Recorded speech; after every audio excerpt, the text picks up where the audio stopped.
BBA, BCA, BCom computer కోర్సులో 100% placement లభించే ఏకైక డిగ్రీ కాలేజ్ కూకట్పల్లిలోని I3 డిగ్రీ కాలేజ్ 8367215215. నమస్తే, నేను Keshav. Welcome to Suman TV. Kannada సినీ పరిశ్రమని ఓ శాపం వెంటాడుతుంది. ఎవరో ఒకరు, అది కూడా స్టార్ హీరో లేదా హీరోయిన్, ఏదో ఒక కేసులో ఇరుక్కున్నటువంటి పరిస్థితి గత కొంతకాలంగా చూస్తున్నాం. ఇప్పుడు అభిమాని హత్య కేసు విషయంలో అభిమానిపై పెంచుకున్నటువంటి దురభిమానమా, లేదంటే అభిమాని చేసినటువంటి అత్యుత్సాహమా, ఏదైతే కారణం కావచ్చు, కానీ అక్కడ జరిగినటువంటి సంఘటన మాత్రం చట్టపరంగా చర్య తీసుకోవాల్సిన అనివార్య స్థితి ఏర్పడింది. అసలు ఏం జరిగింది, ఎందుకు కన్నడ సినీ పరిశ్రమలో ఇలాంటి సంఘటనలు జరుగుతాయి, ఈ అంశాలని పైన విశ్లేషణ చూద్దాం. మనతో పాటు ఫిలిం క్రిటిక్, సీనియర్ జర్నలిస్ట్ ప్రభు గారు. నమస్కారం. ఈ కన్నడ సినిమా పరిశ్రమలో ఏదో ఒక రకమైనటువంటి న్యూస్, ఆ మధ్య డ్రగ్స్ కేసు కావచ్చు, అలానే కొన్ని పర్సనల్ ఇష్యూస్ పైకి రావడము, ఇప్పుడు ఈ దర్శన్ అతను చేసినటువంటి ఈ ఘటన, ఇది ఒక హత్యోదంతం. సో నేరస్తులు ఎవరనేది కోర్టులు డిసైడ్ చేస్తాయి కాబట్టి అసలు దీనికి లీడ్ చేసినటువంటి పరిస్థితులు ఏంటి, ఒక హీరోయిన్ని A1గా కేసు కట్టాల్సినటువంటి పరిస్థితి ఎందుకు వచ్చింది? అంటే ఒక కన్నడ ఇండస్ట్రీ అని కాదు, ఇలాంటి సంఘటనలు అన్ని ఇండస్ట్రీస్లో చాలా జరుగుతుంది. ఈ రోజు తమిళ సూపర్ స్టార్ ఎంజీఆర్ గారి మీద హత్య 1967లో జరిగింది. ఎంఆర్ రాధా చేసినటువంటి హత్యాయత్నమైనటువంటిది. తర్వాత చాలా సంఘటనలు జరుగుతూ ఉంటాయి. అయితే ఒక పర్టికులర్ ఇండస్ట్రీ కంటూ మనం అడాప్ట్ చేసి మాట్లాడలేము. కానీ సరే, ప్రస్తుతం వరుసగా 2-3 ఇన్సిడెంట్స్ వరుసగా జరగడంతో కన్నడ ఇండస్ట్రీ అనేటువంటి కొంచెం ఇబ్బందికరమైన సిచ్యువేషన్ లో పడినటువంటి మాట వాస్తవం. దీనికి సమాధానం కూడా ఎవరు చెప్పలేని పరిస్థితిగా ఉంది అక్కడ. ఎందుకంటే Kannada film chamber of commerce, Karnataka film chamber of commerce అధ్యక్షుడు సురేష్ గారు కూడా మాట్లాడటం జరిగింది. ఆయన కూడా అదే చెప్పాడు, ఒక నిస్సహాయమైనటువంటి స్థితి, దర్యాప్తు జరుగుతుంది కాబట్టి మేము ఎవరి మీద ఏమీ కామెంట్ చేయలేనటువంటి పరిస్థితిలో ఉన్నాము. డెఫినెట్గా ఇలాంటి సంఘటనలు అనేటువంటి ఖచ్చితంగా ఇండస్ట్రీ మీద, ముఖ్య నిర్మాణంలో ఉన్నటువంటి సినిమాల మీద ప్రభావం చూపిస్తుంది. అభిమానులు కూడా హద్దులు దాటుతున్నటువంటి పరిస్థితి అనేటువంటిది దురదృష్టకరమైన సంఘటనగా చెప్తున్నారు. ఎవరు చెప్తున్నారు అంటే ఇప్పుడు దర్శన్ ఒక పాపులారిటీ ఉన్నటువంటి హీరో, ఆయన కమిట్ అయినటువంటి ప్రాజెక్టులు ఇవన్నీ కూడా డిస్కషన్ వస్తున్నాయి. సో ఇండస్ట్రీ పైన దీని ప్రభావం పడుతుందా? ఇప్పుడు ఆ సినిమాలు ఆగిపోవడం కానీ, ముఖ్యంగా నిర్మాతలు ఇబ్బంది పడేటువంటి సందర్భం కానీ డెఫినెట్ గా ఉంది కదా. ఇప్పుడు అతను ఆల్రెడీ 3 సినిమాలు చేస్తున్నాడు. అతను అలాగే కాకుండా తను ప్రొడ్యూసర్ అండ్ డిస్ట్రిబ్యూటర్ కూడా. ఇండస్ట్రీలో ఒక ప్రముఖ వ్యక్తి, ఒక స్టార్ గా, ఒక ప్రొడ్యూసర్ గా, ఒక డిస్ట్రిబ్యూటర్ గా తీగదూపు ప్రొడక్షన్స్ అనేటువంటి వాళ్ళ ప్రొడక్షన్ మీద చేస్తుంటారు. వాళ్ళ ఫాదర్ కూడా, అతని పేరు హేమంత్ కుమార్ అయితే వాళ్ళ తర్వాత దర్శన్ గా మార్చుకోవడం జరిగింది.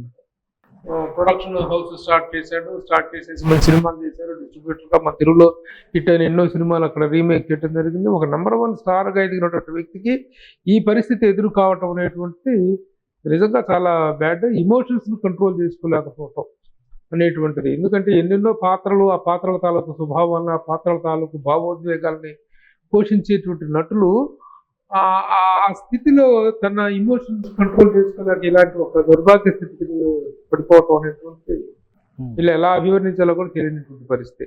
అభిమానం అనేటువంటిది హద్దులు దాటిపోయి ఈ దీంట్లో ఇంకా దురదృష్టకరమైన విషయం ఏంటంటే, పాయింట్ ఆఫ్ డిస్కషన్ ఏంటంటే, చంపబడిన వాడి పట్ల సానుభూతి లేదు, చంపిన వాళ్ళ పట్ల సానుభూతి లేదు. చంపబడిన వాడు కూడాను, వాడు రేణుకాస్వామి అనే అతని వ్యక్తి ఈజ్ ప్రొఫెషనల్ అఫెండర్ అంట.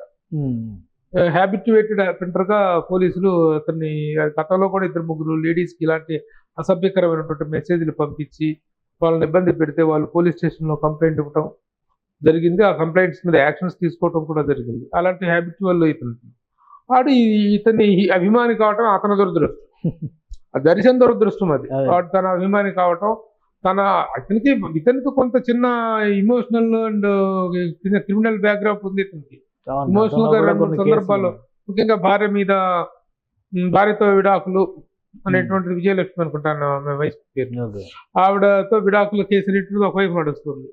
ఏదో ఒక వీక్ సందర్భంలో ఈ పవిత్ర గౌడ్ కూతురు బర్త్డేకి ఇతను గెస్ట్ గా అటెండ్ అవ్వటం, ఆ సందర్భంలో ఇద్దరికి పరిచయం ఏర్పడటం, అక్కడ నుంచి ఆ ఫోటోలు వైరల్ అవ్వటం, అప్పటి నుంచి వీళ్ళిద్దరి మధ్య రిలేషన్ కంటిన్యూ అవుతుంది. అసలు ఆల్రెడీ బ్రేకప్ లో ఉన్నారు.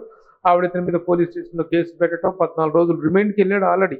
ఇది భార్యతో విడాకుల కేసులో ఇవన్నీ జరిగినటువంటి అనమాట. ఎందుకంటే అతను హిస్టరీ కూడా, ఒకసారి ఏదో హోటల్లో వెయిటర్ ని కొట్టాడని కేసు వచ్చింది. దానికి ఒక ఎమోషనల్ బ్యాలెన్స్ అనేది లేకపోవడమే అసలు అన్ని సమస్యలకి మూల కారణం. అది ఈఎంఐ కూడా ఈ విషయాన్ని అతని ద్వారా ఉంటాడు. తన పవన్ అనే ఒకడు ఉన్నాడు, ఈఎంఐ పిఏ, పర్సనల్ ఇది చూసాడు.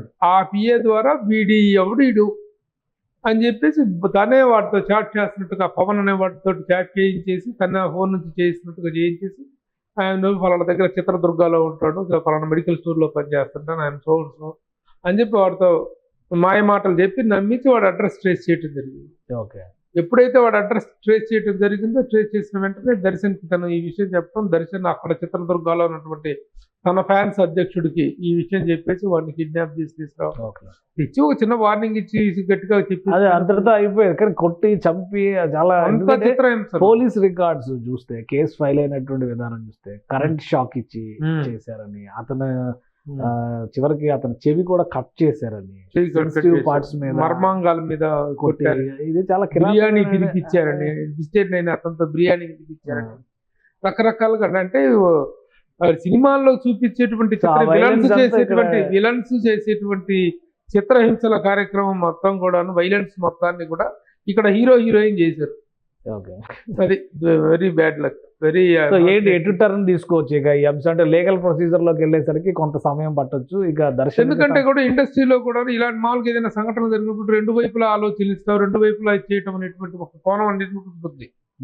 ఏం జరిగింది పాపం, ఎటువైపు రెండు వైపులా సానుభూతి పాత్రమైనటువంటి పాత్ర లేవు, రెండు వైపులా కూడా నా ఇన్వాల్వ్డ్, ఎవరికి తోచిన కవ్వింపు వాళ్ళు చేశారు, వాడు రేణుకా సోమని వాడి వైపు వాడు చేశాడు, ఇటువైపు వీళ్ళు చేశారు, ఇద్దరు కూడా తప్పులు చేసినట్టు వాళ్ళే. యాక్చువల్ గా ఎక్కడంటే ఎక్యూజ్డ్ ఒకవైపు ఉంటారు, నిందితులు ఒకవైపు ఉంటారు, ఒకవైపు స్టాండ్ తీసుకోవాల్సిన పరిస్థితి వస్తుంది.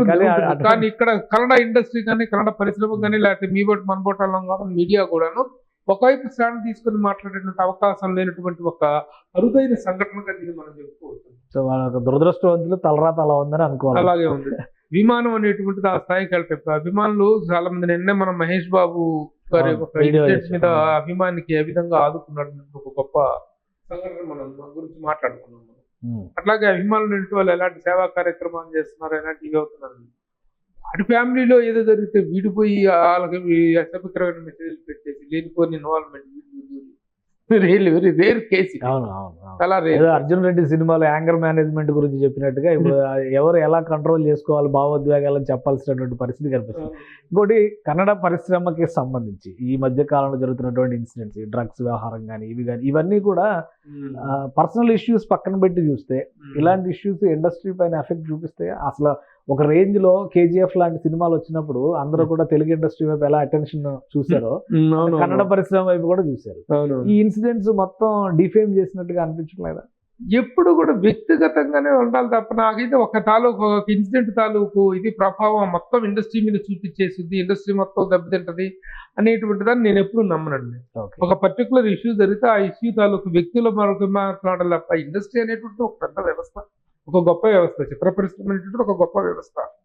దీంట్లో ఎవరో కొందరు వ్యక్తులు తప్పులు చేస్తే మాత్రం ఆ మొత్తాన్ని ఇండస్ట్రీకి ఆపాదించేసి అబ్బో ఇండస్ట్రీ పరువు పోయింది, ఇండస్ట్రీ అట్లా అయిపోయింది, ఇండస్ట్రీ మరి ఒక విషయంలో ఒక వ్యక్తి తప్పు చేసినటువంటి విషయంలోనే పరువు పెట్టేది. ఎంతో మంది గొప్ప వాళ్ళు, ఎంతో మంది గొప్ప గొప్ప మహానుభావులు, మహామహులు, శబ్ద ప్రతిష్ఠులు నిర్మించినటువంటి వ్యవస్థ అనేటువంటి దాని పరువు అంత మాత్రానికి పోతుందా? ఆ మాత్రానికి పోయే పరువు అదొక పరువా? కానే కాదు. అసలు ఆ విధంగా ఆలోచిస్తున్నట్టు కరెక్ట్ కాదు. కన్నడ ఇండస్ట్రీ పర్సనల్ ఇష్యూగా, పర్సనల్ అంశాలుగా, పర్సనల్ అంశాలుగానే మళ్ళీ కేజీఎఫ్, కాంతారా లాంటి పెద్ద హిట్స్. ఎందుకు అప్పటిదాకా శివమ్మ అని ఒక సినిమా, చిన్న సినిమా ఒకటి వచ్చింది, ఇప్పుడు కర్ణాటకలో వేవ్స్ క్రియేట్ చేస్తున్నారు. ఎన్నో నేషనల్ అవార్డ్స్, ఇంటర్నేషనల్ అవార్డ్స్ కొట్టేసింది. తర్వాత ఈ రోజు మంచి బాక్స్ ఆఫీస్ లో కన్నడ ఇండస్ట్రీ పేరు ప్రఖ్యాతులు నిలబెట్టినట్టు ఒక చిన్న సినిమా అది. కాబట్టి ఒక సినిమాల వల్ల సినిమాలు ఆడితే ఆ సక్సెస్, ఆ పేరు అనేటువంటి దాన్ని ఎంజాయ్ చేస్తున్నాం తప్ప వ్యక్తులు చేసే పనుల వల్ల ఏ పరిశ్రమకు కూడా వచ్చే నష్టం ఏం లేదు. ఇక్కడ కూడా డ్రగ్స్ కేసులు చాలా వచ్చినాయి మన ఇండస్ట్రీలో కూడా, మన తెలుగు ఇండస్ట్రీలో కూడా. అంత మాత్రం తెలుగు ఇండస్ట్రీ పరువు పోయిందనుకోవటం అది పిచ్చి మాట. అది ఆ వ్యక్తుల పరువు పోతుంది, ఆ వ్యక్తుల తాలూకు ఇన్వాల్వ్మెంట్. తెలుగు ఇండస్ట్రీలో ఇలా బాహాటంగా జరిగిన ఇన్సిడెంట్స్ చాలా రేర్, వెరీ రేర్. చాలా అంటే ఇంటర్నల్ గా ఇష్యూస్ ఉంటే వాటికి ఏదో లింక్స్ దొరికి ఫోన్ కాల్స్ ద్వారా దాని ద్వారా ఇంకో కేసులో పట్టుబడిన వాళ్ళు ఈ రూట్స్ ఇస్తే తప్పితే వచ్చినాయి లేవు. బట్ ఫార్చునేట్లీ తెలుగు ఇండస్ట్రీలో అయితే అలాంటివి ఎక్కువ లేవు. వీళ్ళు సరదా కొద్దీ పబ్బుల వెంట వెళ్ళిన వాళ్ళ వచ్చే సమస్య. ఈ పబ్బు కల్చర్ వచ్చిన తర్వాతనే కొంచెం ఎక్కువ అవుతా ఉన్నాయి. రైట్ థ్యాంక్ యూ ప్రభు గారు, మీ అభిప్రాయాలను తెలియజేసినందుకు. ఇది పరిశ్రమ పైన పెద్దగా ప్రభావం చూపించేటువంటి అంశంగా ఇది కనపడకపోవచ్చు. అయితే వ్యక్తిగతంగా భావోద్వేగాలు నియంత్రించలేని స్థితి అటు దర్శన్ని, పవిత్ర గౌడని, చివరికి అభిమానిగా ఉన్నటువంటి రేణుకాస్వామి ప్రాణాలు కోల్పోయే వరకు తీసుకొచ్చిందని ప్రభు గారు అన్నారు. ఇక కన్నడ పరిశ్రమకు సంబంధించి ఇప్పటికీ మంచి సినిమాలు వస్తున్నాయి కాబట్టి రాబోయే రోజుల్లో మరిన్ని సినిమాలు మనం ఎక్స్పెక్ట్ చేయొచ్చని ఆయన చెప్తున్నారు. ఇది special discussion. Keep watching. Suman టీవీలో మీ పర్సనల్ అండ్ బిజినెస్ ప్రమోషన్స్ కోసం కింది నెంబర్కి కాంటాక్ట్ చేయండి.